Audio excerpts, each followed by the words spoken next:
If you want speed and practicality that can be used anywhere in any season, the Mazda 3 and Subaru WRX are valid options, but they share very little in common. So today I'm going to drive the most upscale versions of each to help you and myself decide which one is the best.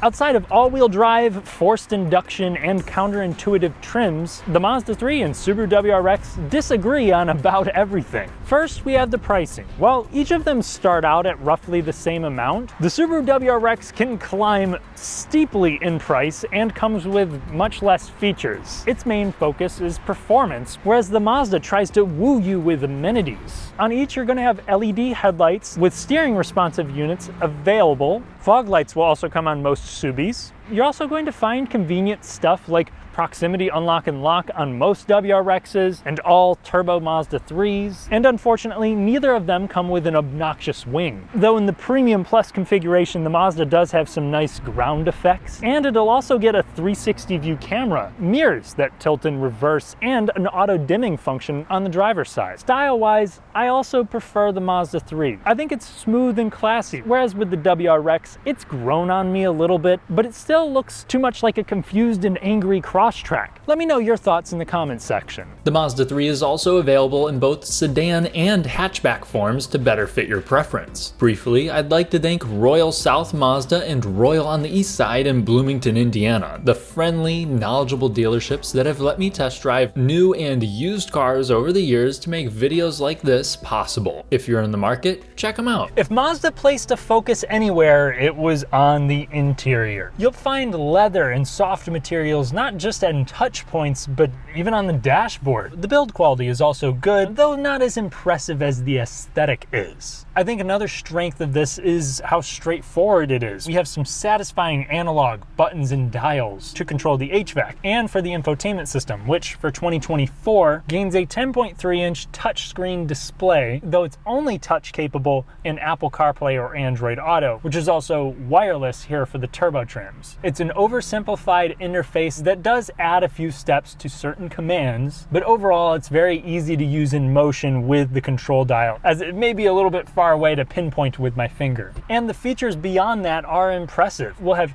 heated seats, a heated steering wheel if you go with the Premium Plus, along with the Bose audio system, which is great for the price point. Plenty of bass, good clarity at high volume. In my opinion, it's a little bit better than the optional Harman Kardon that you'll find in the Subaru WRX GT. And unlike the Subi, this can actually get a head-up display and leather seats, which, may I add, I love the red color. Go with the carbon and you'll get a neat terracotta leatherette trim. These are a little bit narrow on the shoulders, but they feature decent thigh support, and all of the turbo grades have lumbar adjustment. So for cruising purposes, I think I prefer the Mazda, though the interior itself just feels really compact. Part of that is due to these small windows and how high the dashboard feels, but also there's not a whole lot of knee room. So I'm glad that these areas are padded. Storage in here, just okay. You have some big door pockets, but the cup holders are a bit small and not super well placed. And moving into the back seat, sitting behind myself at 6'3", it's a bit of a struggle. Even if I'm not trying to be greedy in the front, my knees have to wrap around the front seat, and the door card gets in the way there too. As you would expect, my head does hit the ceiling a little bit. There's also no rear console vents, no USB ports. At least the cushions are supportive and the materials are still nice. There's also an advantage here in the trunk just because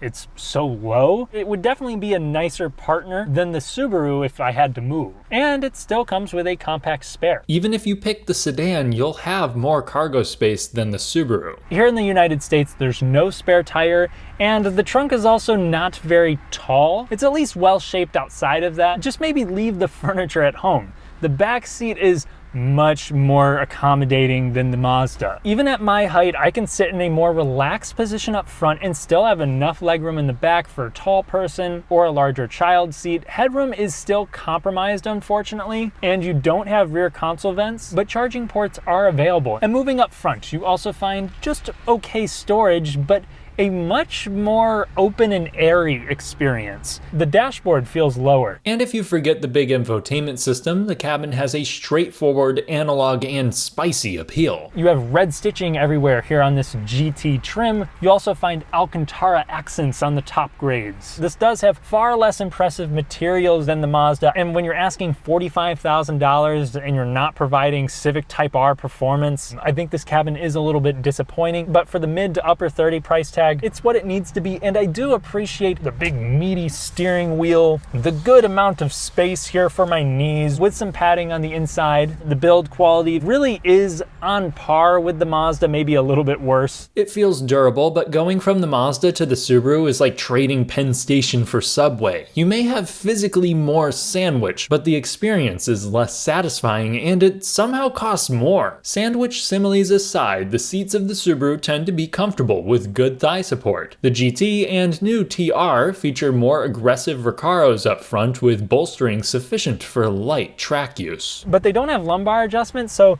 they do take some getting used to. And it's weird because the limited trim actually does get that. I also find it weird that only on the automatics do they implement a electronic parking brake. The manuals get a handbrake, but unfortunately all of them are stuck with a big touchscreen at the center. On the base model it has a dual 7-inch setup, but here we'll find an 11.6-inch unit that does not have wireless Apple CarPlay and Android Auto for 2023, though that may come for 24. I'm happy to see some physical controls for the climate. The response time is behind the class average. The resolution is just okay. It doesn't get super bright. It's nice to have volume and tune dials and a simple UI, but I really wish Subaru stuck a little bit stronger to the analog theme. This provides a more practical cabin, whereas the Mazda packs a premium punch. But the WRX makes up for that with an aggressive demeanor on the road, especially with the manual transmission. The Mazda 3 Turbo can't match the stick-shift Subi when it comes to sport compact shenanigans. But until Subaru corrects this mistake, the WRX GT is automatic only, which evens the playing field between the two for today's test. Now either way you go, you're going to have a 2.4 liter turbocharged Boxer 4. It makes 271 horsepower, 258 pound-feet of torque, and that's plenty for this segment, though when you start asking $45,000 for one of these, I could see why some people would hope for more pep. And did Subaru listen for 2024? No, they did not, because they made an even more expensive version with the same output, but I'll reserve further judgment on the new TR until I drive it. Here, all of this power is going to be routed through a CVT. A continuously variable transmission, and you may be worried that it'll hamper. Where did that helicopter come from?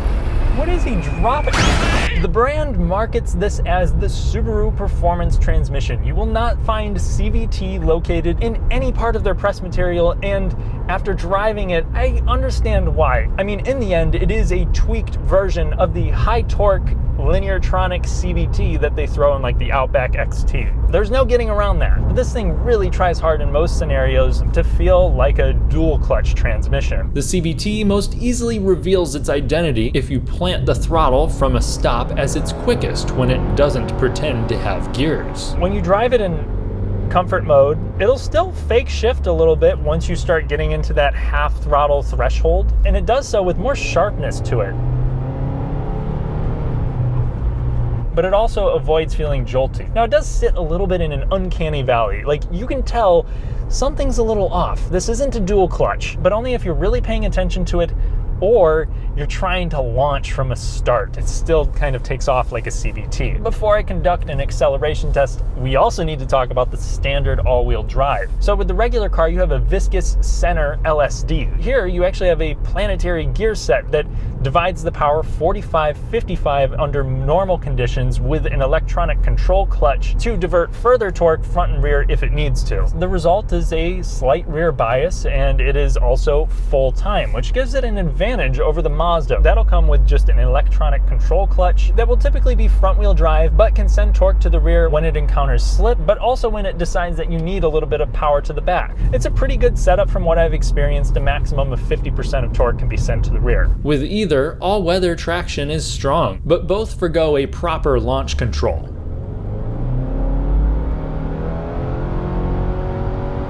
Off the line, there's not a whole lot to speak of, but there's immense passing power. It really pulls hard. And in the right conditions, it can get to 60 in 5.6 seconds. At 65 miles per hour, you're gonna be revving a little bit below 2,000 RPM. Tire noise is prevalent, wind noise isn't too bad, and the engine does kind of growl in the background. It's an adequate highway cruiser, but throwing this around corners with imperfections is where I think the WRX is most happy and most competent, because it feels so glued and ready for anything while also providing a forgiving ride, which gives the WRX confidence that few other sport compacts can match. Pulling up a little bit in speed on a well-paved surface, you're not let down either. So the suspension here is relatively firm, but it has a low center of gravity and a quick steering ratio. The result is a car that changes direction exactly when you want it to. Subaru is also going to give you paddle shifters with the automatic, which it feels unlike any other simulated manual CVT. And that does help this with its entertainment factor on a back road. I still wish that Subaru would develop an 8-speed automatic to be used in a car like this or the Subaru Ascend, Outback, and Legacy XT, but at least here on a back road, I don't have any beef with this transmission. The only thing that I hope Subaru retunes is the steering. It's responsive, yet feedback is faint. So even in Sport Sharp mode, the steering is very light near center and then it starts to build up as you're turning in, but not in a natural way. It feels very simulated. There's almost no feedback coming through the wheel. It's all about capability, and the GT's exclusive adaptive dampening furthers this notion. The regular WRX handles flat, and this one feels like it turns the dial up one more notch. It also provides a comfort mode. So now taking it over an abused back road, it's comfortable. You feel the small to medium-sized imperfections a little bit, but it's isolating me from this road well. It's not jittery. And the independent rear suspension also helps out on this front. Haven't gotten the chance to take this over a big bruiser of a pothole, but if you're concerned that the WRX is going to be too hard-edged for where you live, I would reconsider, especially if you're looking at the GT. The visibility is also second to none for this class. We have a low belt line, a giant windshield. This combined with how the WRX handles and the all-wheel drive system just makes it a very approachable way to get into a performance car. If capability is what you're after, the WRX takes this hands down, but the Mazda in comparison is all natural and buttery. Under the hood of the top grade models, you'll find a 2.5 liter turbocharged inline-4, putting out 250 horsepower on premium fuel. Here today, we have it on regular, which moves things down to 227 ponies, but it still retains 310 pound-feet of torque, which should equate to better low to mid-range performance. And it does. Even though this powertrain isn't trying to be performance-oriented, the turbocharged engine has very little lag, and with the standard 6-speed automatic, it feels more linear than the WRX in day-to-day driving. It understands I'm going up a hill and is ready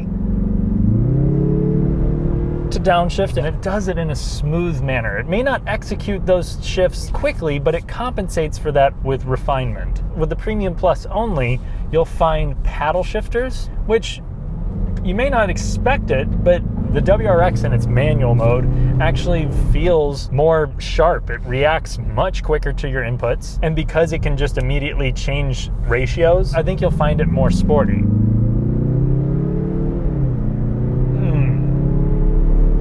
Passing power in this thing is great, but let's find out what the numbers have to say.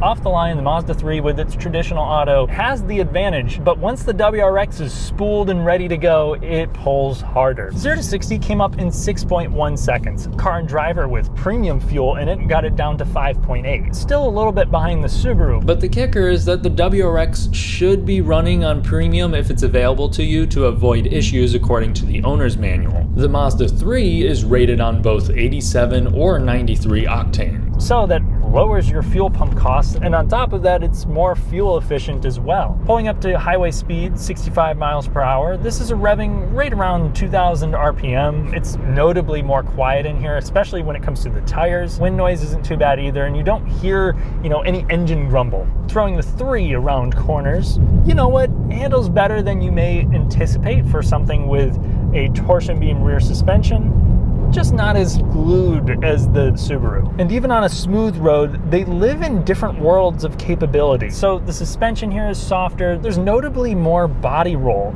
The steering is a little bit slower, making it feel far less eager. However, when we get past how quick the WRX can change direction, the Mazda pulls ahead because the steering feels natural. There's no play on center. The way that the steering is weighted also makes it feel more substantial. As you're going through corners, you're getting more communication from the road. I just have a better idea of what the front end is doing and where it's going. If this just had a manual transmission and a firmer suspension, maybe a slightly quicker steering ratio, this would be an extremely fun little hatchback. Now on the same torn up back road, the Mazda 3 does without adaptive dampening, and it still retains a comfortable ride if we're comparing it to vehicles like the WRX. This doesn't have independent rear suspension, so over some of these repeated bumps, there's just a slight hint of jitteriness, but due to the forgiving dampening, it's not a big deal. And after driving the two back to back, I think this does absorb the road just a little bit better than the WRX, even when it's in its comfort mode. But the difference between the two is smaller than what I was originally thinking. While I like how the Mazda communicates to me, depending on who you are, you may find the Subaru less intimidating just because it has much better visibility, especially when you're comparing it to the hatchback. The beltline's pretty high, the windshield isn't giant, and there's a pretty big blind spot. The sedan, a little bit better. Still, this kind of coincides with the premium ethos that Mazda's trying to push. Safety-wise, these each do a good job of protecting their occupants and come with driver assist technology standard for 2024. Even with the manual WRX, blind spot monitoring is an option on the Subaru, standard with the turbo Mazda. Each of them will have autonomous braking, lane departure prevention, which beeps at you much more in the Subaru than it does here, and adaptive cruise control, though the Subaru will have lane centering, whereas the Mazda will only get that on the Premium Plus, and it doesn't work at highway speeds. Mazda may not care as much about driving aids, but they do care quite a bit about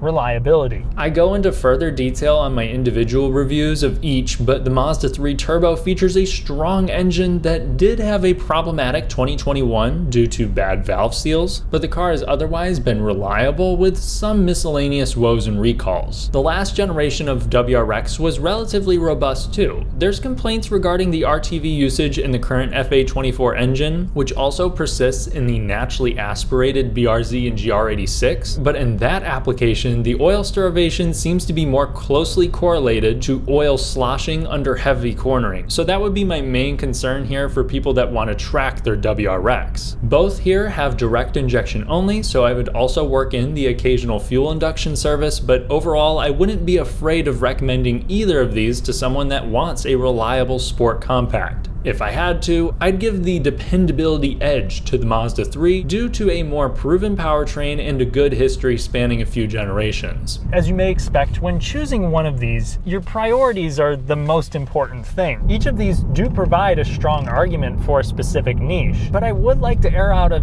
few grievances. When picking one, it's abundantly clear that the WRX is the better car for the person that wants the most performance. While it may not be a track weapon and the brakes on both are street focused, the Subi is sharp on any type of road and inspires more confidence with its button-down ride, exceptional visibility, quick steering, and it also has a more spacious back seat with a powertrain that's more entertaining, but the steering, engine, and transmission of the Mazda are more natural. It may not be as competent, but it's the car I'd rather drive unless I'm really pushing it. The Mazda 3 also features a more well-appointed cabin for a lower price, making it the car I'd advise to the person that wants a more well-rounded, speedy ride with some sporty tendencies. It's more of a competitor to the Audi A3 than a WRX at this point, which leads me to a couple of conclusions. If you're shopping for automatic only, I think more folks would appreciate the Mazda 3, myself included, so it wins today's comparison. But in reality, a vast majority of people that buy the WRX get it in the manual. I too would personally pick the stick shift Rex over the Mazda 3. It completes the personality of the Subaru, but it feels like both brands have created cars that are somewhat disconnected from what the fans would like. For Mazda, a brand that's long been dedicated to car enthusiasts and now also the premium market, not offering any sort of Mazda Speed 3 version seems like a missed opportunity. As it stands, the price still allows it to make sense, just like a manual WRX is a good value proposition as an all-wheel drive performance car, yet Subaru made other questionable decisions. I'm still lost on why they'd make the hatchback for the Impreza and not the WRX, or why every trim has copious cladding, why the only way to get adaptive dampening is with the automatic, and why the $44,000 plus specs come without any sort of power bump. For that money, people can buy a GR Corolla if they're able to find one, because those actually sell without incentives. Same goes for the Golf R, Elantra N, Honda Civic SI, and especially the Type R. I'm glad Subaru makes enough of these, as low production is an issue with all of the cars I just mentioned, but when one of your biggest appeals is that you're always available, you're probably doing something wrong.